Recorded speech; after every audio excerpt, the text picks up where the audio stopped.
இளம் வயதில் வந்து இந்த தாம்பத்தியத்தின் மீது உள்ள ஈடுபாடு வந்து ரொம்ப அதிகமாகவே இருக்கும். பார்க்குறதெல்லாம் வசியப்படுத்தணும்னு நினைக்கிறது, ஆண்டிகள் மேலே வந்து அளப்பரிய மோகமாக இருக்கிறது, அதே நேரத்தில் வந்து மாற்றார் மனைவி பிறர் மனைவியை மோகித்தல், இந்த மாதிரியான பிரச்சனைகள் இதெல்லாம் இருக்கக்கூடிய ஒரு இது வந்து இருக்கும். இதெல்லாம் வந்து பார்த்திங்கன்னா அப்போ வந்து அசிங்கம் அவமானம் அதெல்லாம் தெரியாது. பரவாயில்ல அந்த மாதிரியான ஒரு இளம் வயதில் அது வந்து ஒரு பயமில்லாத ஒரு கேட்டகரியில் வந்து அவங்க வந்து இருந்துகிட்டே இருப்பாங்க. ஆனால் ஆஃப்டர் த உடலுறவு விந்து வெளியில் போன பிறகு எல்லாமே தலைகீழாக மாறிவிடும். அதனால தான் விந்து சக்தி குறைய குறைய இந்த தாம்பத்தியத்தின் மீது உள்ள சுவாரஸ்யமும் நாட்டமும் கொஞ்சம் கொஞ்சமாகவே குறைந்து கொண்டே வரும். இதில் வந்து பார்த்தோம்னு கேட்டிங்கன்னா ஒரு ஆணுக்கு வந்து ஒரு 25லேருந்து 30 வயதுக்குள்ளே திருமணமாகி குழந்தைகள்லாம் பிறந்த பிறகு அதில் வந்து இயற்கையாகவே வந்து இந்த இது வந்து குறைய ஆரம்பிச்சிடும். அதற்கு அப்புறம் பார்த்தீங்கன்னு கேட்டிங்கன்னா 40 வயதுக்கிட்ட வரும்போது நான் முன் சொன்ன மாதிரியே மெட்டபாலிக் டிசார்டர்னாலேயோ மன அழுத்தத்தினாலேயோ பனிச்சுமையின் காரணத்தினாலேயோ இப்படி பல வகை இது நம்ம அடிக்கிட்டே போயிட்டே இருக்கலாம். பிரச்சனைகளுக்கு வழிகள் வந்து நம்ம 1-2 இருக்குது, ஏகப்பட்ட வழிகள் வந்து இருக்குது. சரிங்களா? அப்போ இந்த மாதிரியான இதுகள்லாம் நம்ம வந்து கொண்டு வரும் பொழுது இந்த தாம்பத்தியத்தின் மீது உள்ள நாட்டம் வந்து கொஞ்சம் கொஞ்சமாக குறைந்து கொண்டே போயிட்டுருக்கும். அப்படிப்பட்டவங்களுக்கு தான் இந்த தீர்வு, இந்த மருந்து, இந்த பதிவு அப்படிங்கிறத கூட நம்ம சொல்லலாம்.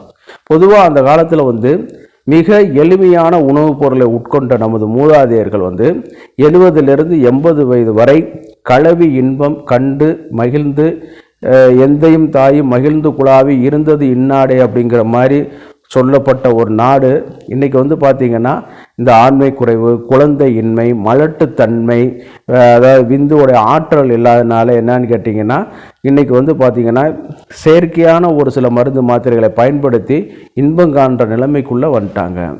அப்போ அவங்களுக்கு வந்து பார்க்கக்கூடிய ஒரு சிறந்த ஒரு மூலிகை தான் இன்றைக்கி முசலி அப்படின்னு சொல்லக்கூடியது. இது வந்து பார்த்திங்கன்னு கேட்டிங்கன்னா ஒரு காலத்தில் நம்மளுக்கு மூதாதையர்கள் பயன்படுத்தின நிலப்பனை கிழங்கு தான். சரிங்களா? இந்த நிலப்பனை கிழங்கு வந்து என்னன்னு கேட்டிங்கன்னா ஒரு பிராண்டு வந்து என்ன பண்ணான்னு கேட்டிங்கன்னா அதனுடைய இதை எடுத்து முஸ்லீம் பவர் அது மாதிரி கொண்டு வந்தாங்க, முஸ்லீம் எக்ஸ்ட்ராக்ட் மாதிரி கொண்டு வந்தாங்க, பவுடராகவும் கொண்டு வந்து அதை ப்ரொமோட் பண்ணும்போது வந்து தான் இந்த ட்ரக்கோட இது வந்து இந்தியா லெவலில் என்ன உலக லெவலில் வந்து இந்த மூலிகை மீது வந்து ஒரு பார்வை வந்து திரும்பிச்சுன்னா அதில் வந்து மாற்று கருத்து வந்து கிடையாது. சரிங்களா? ஏற்கனவே இது வந்து நம்ம பயன்படுத்திட்டு இருந்தது தான், ஆனால் அந்த அளவுக்கு வந்து ஒரு பயன்படுத்தாமல் இருந்தக்கூடிய ஒரு ட்ரக்கு தான் இன்றைக்கி வந்து பார்த்திங்கன்னு கேட்டிங்கன்னா பல இதில் வந்து இதாகிட்டே இருக்குது. நிலப்பனை கிழங்குன்னு சார்ன்னு சொன்னால் தெரியாது, முஸ்லீம் பவர் இந்த மாதிரியான ஒரு பிராண்டு நேமை சொன்னால் தான் நம்ம வந்து அதை வாங்கக்கூடிய ஒரு சூழ்நிலையில் வந்து இருக்கோம். இதனுடைய தாவரவியல் வந்து பார்த்திங்கன்னா குர்குலின்னா ஆர்காய்டைஸ் அப்படின்னு சொல்லக்கூடியது. இலைகள் வந்து பார்த்திங்கன்னா அந்த பனை ஓலையோட இலை, அதாவது அது நம்ம பேரிச்சம்பளம் அந்த வகையோட இலைகள் ஆரம்ப காலகட்டத்தில் எப்படி வருதோ அதே மாதிரி தான் இதுவும் இருக்கும். தரையை ஒட்டி வரக்கூடிய ஒரு இது வந்து பார்த்திங்கன்னு கேட்டிங்கன்னா ஒரு மஞ்சள் வகையான தாவரத்தை சேர்ந்ததுனா இருந்தாலும் கூட இந்த ரைசோமில் வந்து சில ஒரு மருத்துவ குணங்கள் வந்து இருக்குது. இந்த மருத்துவ குணங்கள் வந்து பல நோய்களுக்கு வந்து ஒரு தீர்வாக காணப்பட்டாலும் காம இச்சையை தூண்டுறதுல வந்து மிக முக்கிய இடத்துலையும் முதல் இடத்துலையும் வைக்கிறேன்னு சொன்னால் அது வந்து மாற்று கருத்து வந்து கிடையாது. அந்த அளவுக்கு இதனுடைய பவர் வந்து இதாக இருக்குது.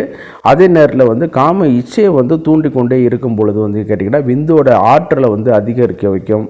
உடலுறவுனால் உண்டாகக்கூடிய பலகீனம், குறுக்கு கடுப்பு இதெல்லாம் இது வந்து இதாகிட்டு இருக்கும். தாதுக்கள் நஷ்டம் வந்து குறையக்கூடிய சூழ்நிலையில் இது எடுத்துக்கொண்டோம்னா நல்ல வந்து ஒரு இது வந்து பலன் கொடுக்க வைக்கும். அதோடு வந்து அசோசியேட்டடாக வந்து நம்ம வந்து என்ன பண்ணுவாங்கன்னா இன்னும் 2-3 வியாதிகளை சொல்லுவாங்க நம்ம மூதாதையர்கள். மஞ்சள் காமாலை அப்படிங்கிற மாதிரி சொல்கிறாங்க, தோல் வியாதிகளுக்குன்னு சொல்கிறாங்க. அதே நேரத்தில் வந்து மஞ்சள் காமாலை, தோல் வியாதிகள், ஆஸ்துமாவுக்குன்னு சொல்லிகிட்டு இருக்காங்க. ஆனால் அதெல்லாம் பார்த்துன்னு கேட்டிங்கன்னா இது வந்து சிறந்த அப்ரோடியாசிக் எஃபெக்ட் உள்ள ஒரு எளிமையான பொருள். இன்றைக்கி வந்து பார்த்திங்கன்னா மார்க்கெட்டில் ஒரு காலத்தில் நாட்டு மருந்து கடையில் வந்து இது கிடைக்கக்கூடிய ஒரு ட்ரக்கு இன்றைக்கி வந்து பார்த்திங்கன்னா நல்ல வேல்யூ ஆகிட்டு அதனுடைய இதே வந்து ப்ரைவேட் கம்பெனிகள் வந்து மொத்தமாக கொள்முதல் பண்ணி அது மருந்து தொழிற்சாலையை கொண்டு போகிற அளவுக்கு வந்து கொண்டு போயிட்டாங்க. அந்த அளவுக்கு இது வந்து ஒரு சிறந்த ஒரு ஆண்மையை உண்டு பண்ணக்கூடிய ஒரு இது, காம இச்சையை இது பண்ணக்கூடிய ஒரு இது, விந்தணுக்கள் உற்பத்தி இது பண்ணக்கூடியது. அந்த டெஸ்டோஸ்டெரானுடைய இதுகள் இருக்கும் பொழுது தான் அது வந்து இந்த மாதிரியான இதுகளை வந்து பண்ணி கொடுக்க வைக்கும். அந்த அளவுக்கு அபூர்வமான இது. இதை வந்து எப்படி பயன்படுத்தலாம்னு கேட்டிங்கன்னா, சிலவங்க சொல்கிற மாதிரி ரொம்ப இதெல்லாம் பயன்படுத்தக்கூடாது. நல்லா வந்து பார்த்திங்கன்னா ரெகுலராக பசும் பாலில் வந்து ஒரு 3 to 5 grams அளவு போல் நாட்டு சர்க்கரையோடு கலந்து நம்ம எடுத்துக்கொள்ளலாம். சுகர் இல்லாதவங்களுக்கு வந்து தேனோடு கலந்து இதை நம்ம எடுத்துக்கொள்ளலாம். அதே நேரத்தில் வந்து பார்த்திங்கன்னா இளம் வயதினர்கள், திருமணம் முடிந்த இளம் வாலிபர்களுக்கு வந்து பலகீனம் வந்து இருக்கும், தாது நட்டங்கள் வந்து இருக்கும். அவங்களுக்கு வந்து பார்த்திங்கன்னா நெய்யோடு கலந்து இந்த பவுடரையும் கலந்து நம்ம வந்து எடுத்துக்கொள்ளலாம். அதே நேரத்தில் வந்து பொதுவாக பாலோடு கலந்து எடுத்துக்கிட்டோம்னா எந்த விதமான பிரச்சனைகள் வராது. ஏன்னு கேட்டிங்கன்னா இது வந்து கொஞ்சம் மஞ்சள் ஃபேமிலியிலேருந்து வர்றதுனால வந்து அதனோட அந்த குறுக்குள்மால அந்த ஆல்கலாய்ட்ஸையும் கொஞ்சம் குறைக்கக்கூடிய ஒரு இது பண்ணக்கூடிய ஒரு இது தன்மையும் அதில் இருக்கிறனால பாலில் கலந்து பசும் பாலில் வந்து கலந்து இதை வந்து கொஞ்சம் ரெகுலராக கொஞ்சம் எடுத்துக்கிற வேண்டும். சிலவங்க உடனே எடுத்துகிட்டு பலன் கிடைக்கல அப்படிங்கிற மாதிரி சொல்லுவாங்க. அது வந்து தவறு. இதுவை எல்லாமே வந்து 7 வித தாதுக்களுக்கு போயிட்டு தான் அடுத்து விந்து தாதுக்களுக்கு போகும். ரசம், ரத்தம், மாம்சம், மேதஸ், அஸ்தி, மஜ்ஜை, சுக்குரம் அப்படின்னு சொல்லக்கூடிய 7 வகையான தாதுக்களுக்கு போன பிறகு தான், அது 7வது உள்ள தாதுக்கு தான், இந்த சுக்குரத்துக்கு போன பிறகு தான் இந்த ஆற்றலை வந்து அதிகரித்து கொடுக்க வைக்கும். அந்த அளவுக்கு ஒரு சிறப்பான ஒரு இது பண்ணக்கூடியனால வந்து ஒரு மண்டலம் அல்லது 2 மண்டலம் எடுத்த பிறகு தான் தாதுக்களோட இது வந்து இது பண்ணி கொடுக்க வைக்கும்.